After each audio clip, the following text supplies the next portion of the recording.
Je m'appelle Michael Arcos et je suis diplômé de Polytech Paris-Saclay en 2007 en spécialité informatique.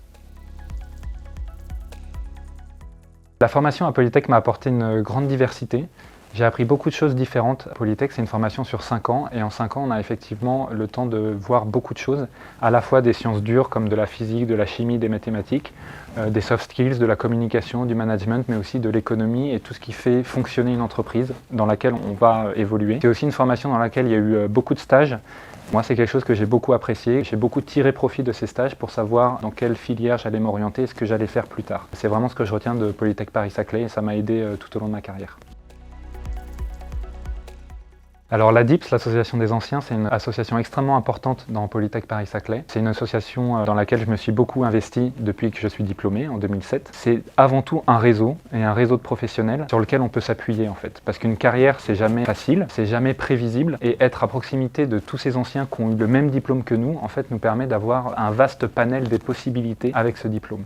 Et en ça, c'est une association extrêmement importante et qui est dynamique et qui est active et qui nous permet de rester en contact avec ces professionnels. Ensuite, quand on prend de l'âge, ça nous permet aussi de rester en contact avec les plus jeunes qui ont peut-être des préoccupations différentes et qui est, voilà, à mon avis, un rapport extrêmement sain d'entretenir avec l'école, avec les plus jeunes diplômés.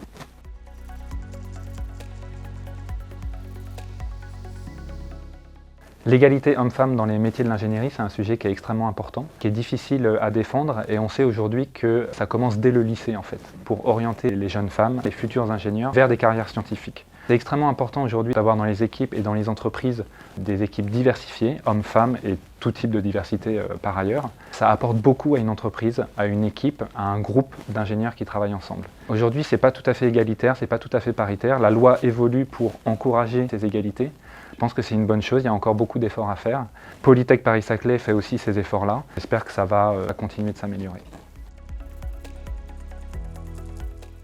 Parmi les conseils que je donnerais aux étudiants ingénieurs, c'est d'abord de cultiver une grande ouverture d'esprit. On ne sait pas au début comment notre carrière va évoluer. On ne sait pas quelles vont être les matières les plus utiles. On ne sait pas si on va travailler dans des grands groupes, dans des petites entreprises, si on va même créer sa propre entreprise. Et peut-être même tout ça, au sein d'une même carrière, on peut faire beaucoup de choses différentes. Dès les études, ça me paraît très important de rester ouvert, d'être contributif, de participer par exemple à la vie associative, de participer à divers projets, de rencontrer des gens, d'entretenir les relations. Parce que ça, c'est des petites graines qu'on sème aujourd'hui et qu'on va pouvoir récolter plus tard tout au long de la carrière. Donc c'est vraiment un conseil que je donne de rester ouvert et de cultiver ça. C'est pas forcément naturel, c'est quelque chose qu'il faut garder en tête.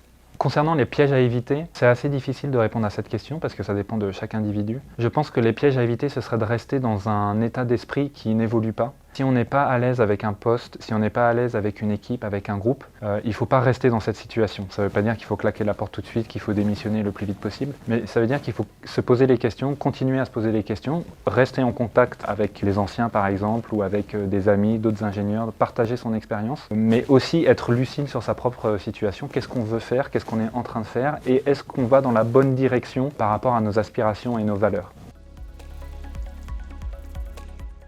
Moi, je voudrais juste rajouter, j'encourage les étudiants, mais aussi les diplômés, à s'investir de temps en temps, donc pas forcément très longtemps, pas forcément quelque chose de chronophage, mais ponctuellement, de revenir à l'école, de partager son expérience, de côtoyer d'autres anciens, de côtoyer les professeurs ou les anciens professeurs, d'entretenir ces relations parce que c'est quelque chose qui va être profitable à la fois pour vous, pour chacun d'entre vous, chacun d'entre nous, et aussi pour les étudiants et les futures générations d'ingénieurs qui vont sortir de Paris-Saclay.